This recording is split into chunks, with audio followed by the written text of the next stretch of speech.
On my somewhat messy workbench, I have this Pioneer SX450 amplifier, which I got as part exchange for my Kenwood amp.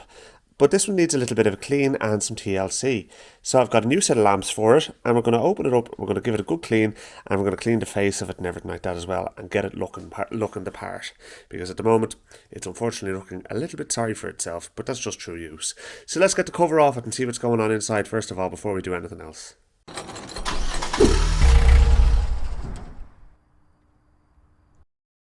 Sides come off with just 2 screws, and then there's another 2 screws underneath here. Lift off the top, and oh my god, this is looking pretty grubby inside. Oh lads, it's all dust though, and it might be even dry dust, which is grand and nice and handy to deal with. So what the first thing we're going to do is I'm going to turn it on its side, and I'm going to get some compressed air at this, and we're going to give it a blast. And there's our bulbs, which are nice and easy to replace by the looks of things as well, which is also handy. So let's get charge up the compressor and blow the dust out of this and see what happens. See how it looks then. Alright, we're not going to get too close to everything here, but we're just going to blow all of the crap out of this and see how it looks then. Whoa.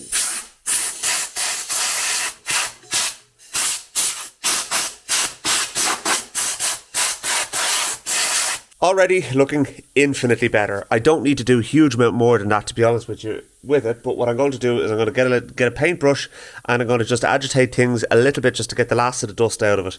And then we can just apply a little bit of DeoxIT to the various different pots as well. None of them are particularly scratchy, and actually this thing actually not only works but also sounds really good as well. So we're going to be very cautious with this. I'm not going to go too far, but like, even to be honest with you, like, just taking all that dust off and everything like that as well makes me very optimistic about how well this is going to come up.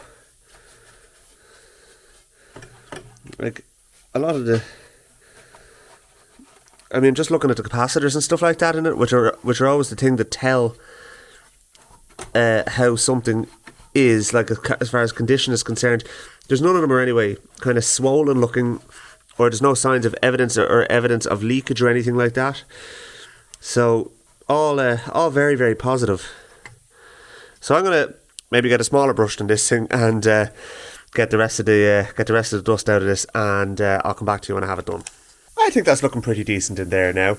So I've given it a spray of contact cleaner and stuff like that as well, just to kind of get out the last of the sort of nastiness and everything like that as well. But it is definitely looking the part. So yeah, that's that job done. So the next thing to do, I suppose, is to put some DeoxIT on the pots. This is the DeoxIT I'm going to use. It's handy. You literally just put a little drip in there's kind of a little cutout in most pots where you can actually put a little drip of it, and then just basically cycle the pot through its full range of motion a few times. And that does the job. So we'll do the pots, the switches if we can get them, and connections at the back as well. So we'll do the whole lot and get that all sorted out.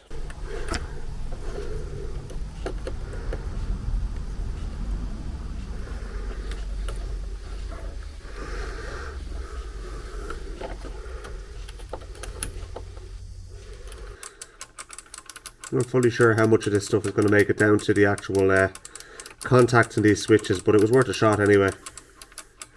To be honest with you, there's not really much wrong with them anyway. Let me just get that selector as well. I didn't do that actually yet. So I've cleaned up the little connector panel on the back here. It's funny the way it kind of sticks out like that rather than being flush with the back. I've seen other amps like that, a couple of JVCs, but yeah. Anyway, that's all cleaned up, and I took off a couple of little stickers that weren't meant to be on it, like little green circular stickers and stuff like that, which are now removed, and I'll leave that one on it though, because that kind of gives a little bit of history on the thing. There are a couple more stickers on the front panel, which I haven't cleaned up yet. So there's these fellas here, but there again, this BBC radio one, I think I will leave it on, because again, it's a bit of history of it. Now, I also noticed that I'm after getting a bit of dust into the inside of the bezel there, so we're going to have to try and get that out. Yeah, but anyway, we're going to come back to cleaning the front of this in a little while, because next thing I want to do is actually want to change the bulbs. The bulbs seem to be just held on with these little kind of rubber grommets here, so what I'm going to do is just pull it out like that. That's all you need to do to get the bulb out, and I have LED bulbs to go into it instead. So they are clearly blown. I mean, look at how silver just there gone anyway. So I'm going LED, but we're going warm white just to keep the originality intact. So yeah, let's pop that bulb out and we'll have a look and see what we've got here. I bought a kit of bulbs, so we have 3 for the bezel and 2 for the power light and FM stereo light. So here we are. So a little bit of soldering is going to be required, but nothing I can't handle. Come back to those. Come back to those other ones now in a second. Let's just see what's involved in this. Because if these are actually soldered in place, then we're going to have to figure out why or what way the. Yeah, like they're soldered in. Oh no, they're not. I see what way they are now. Well, they might be, but we'll find out now in a second. Okay, yes, they are soldered. Well, that's kind of annoying because the LED bulbs are certainly not. But I mean, look, we can solder them. It's not a problem. But yeah, all right, fair enough. It is what it is. So we will desolder these wires. I hope the LEDs are not polarity sensitive. I don't believe they would be, but you just never know sometimes. Okay, right, I'll get my soldering iron set up. Before I go soldering these in, there is a bit of disassembly required for the other 2 lights down below, the FM stereo and power lights. So what I'm going to have to do is take off, there's 2 screws here and here, and that will allow me to take the fascia panel off. Now look, that's alright, in fairness, it needs a clean one way or another. So I'm going to pull all the knobs off it, and we can throw them into the ultrasonic bath there, and we can get them nicely cleaned, and we'll pop the there's a little kind of a housing that those 2 lights are actually in, so we need to remove them separately. So a bit of work involved in that, but nothing too mad. I don't want to disassemble any more than I absolutely have to on this.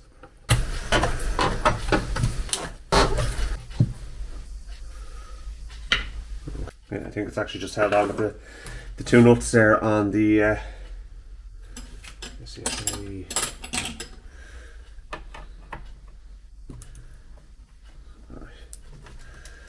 Case of doing it in such a way that we don't scratch the fascia panel, and take that off.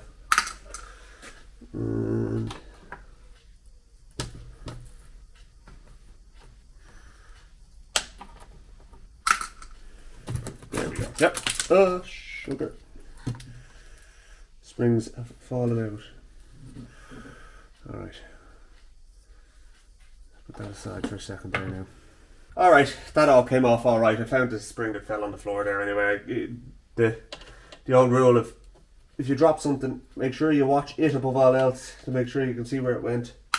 So I did that and I was able to see where it went, so all good. So let's take this off. It's kind of a diffuser for the light. Yeah, so that's going to go there. Another thing to clean. And there's 2 screws that hold this little piece in here, so we're going to take these out now. And I'd say these would be probably the first ones we replace. Okay, and then there we go. So the bulbs are in here.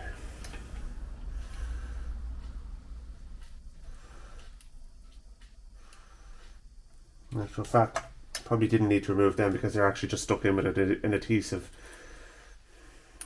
But still though, it gives us an opportunity to clean a few more bits. So now, let's have a go at this. I need to get some solder and I need to strip some wires and start getting these things put into place. So we also need to get the old bulbs out of these 2 holders as well. So a bit still to do. Get all the bulbs all into their respective positions, and then we'll start popping them all back in, and then we can continue cleaning things like the dial and all that sort of stuff. So yeah, I'm gonna get set up here.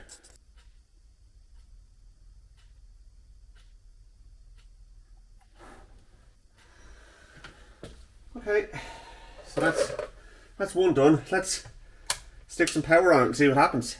Hey, there we go. There's 1 panel light done. So that's the power light. All right, let's I'll put a bit of heat shrink down here to tidy all that up now in a minute, so we can we'll sort that out afterwards. That's not a problem. Right, okay, so that's that one done. So incidentally, they're not polarity sensitive, so it's not a problem. So we're going to cut this one out next. This is the FM stereo one. To be honest, I never even checked to see if that was actually working or not, but it's getting replaced anyway, simply because of the fact that the two lights will look different to each other if we replace one and not the other. So I don't want that to be the case. So let's see. Right, so now let's stick these into the bulb holders, and they actually just slot in very, very neatly like that, which is perfect. And they go in there. We got the screws in now. Next, there's a 50-50 chance I got it wrong when I put the stereo one in where the power one is, and vice versa. Sure, let's roll the dice and see what happens.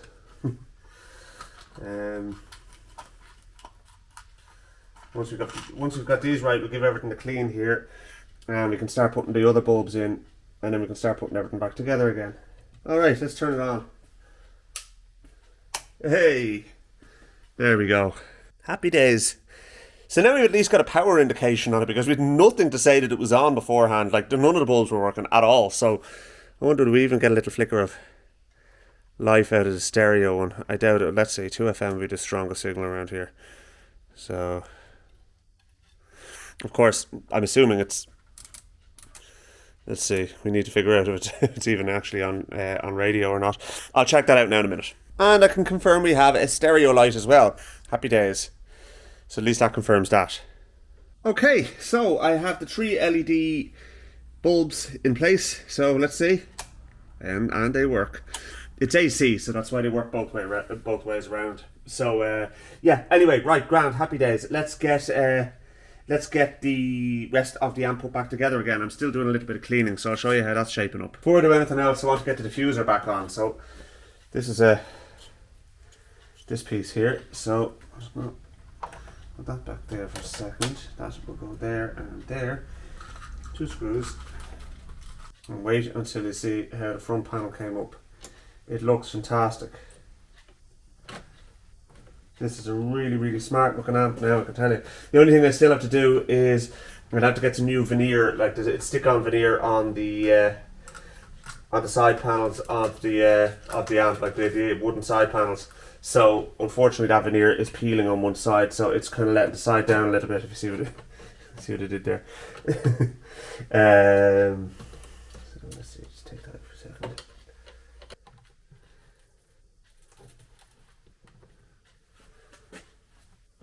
Doesn't that look the business? Now, I'll show you up close, but I did actually take the BBC sticker off for 2 reasons. One is that it kind of disintegrated when I was trying to clean the rest of it, and the other one is I didn't really like the look of it. And besides, if we were maybe if we were in the UK here, I might have kept it, but not here. Sorry, folks. I'm in Ireland, for those of you who don't know. I'm really looking forward to seeing how this looks all lit up now. Obviously, you're coming along on the journey with me here. Nice little handy restoration this has proved to be. Provided that it works when I'm finished. Because I've had that happen to me before, definitely. Wow, that's not sitting in properly there now. I think it's just a... Yeah, there we go, that's all it was. Okay.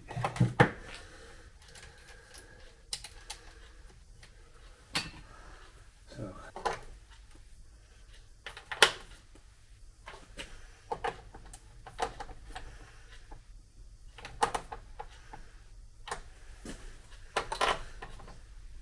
Now I'm just gonna put the panel on the top there for a second, just so that we don't see the we don't spoil the effect. I'm gonna turn it on now.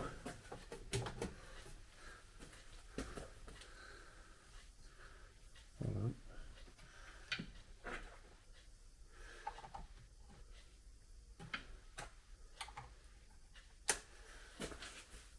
Oh yes.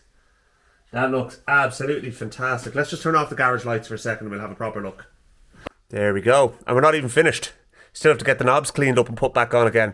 And I also have to put the side panels on, and I'll have to pick up some veneer for them and everything as well. But God, that's a great looking amp. Brilliant.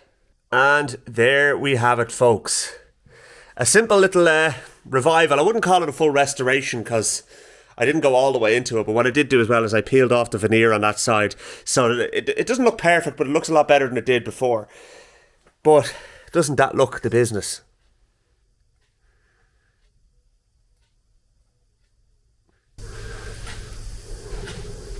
Oh yes, that will do nicely, thank you very much.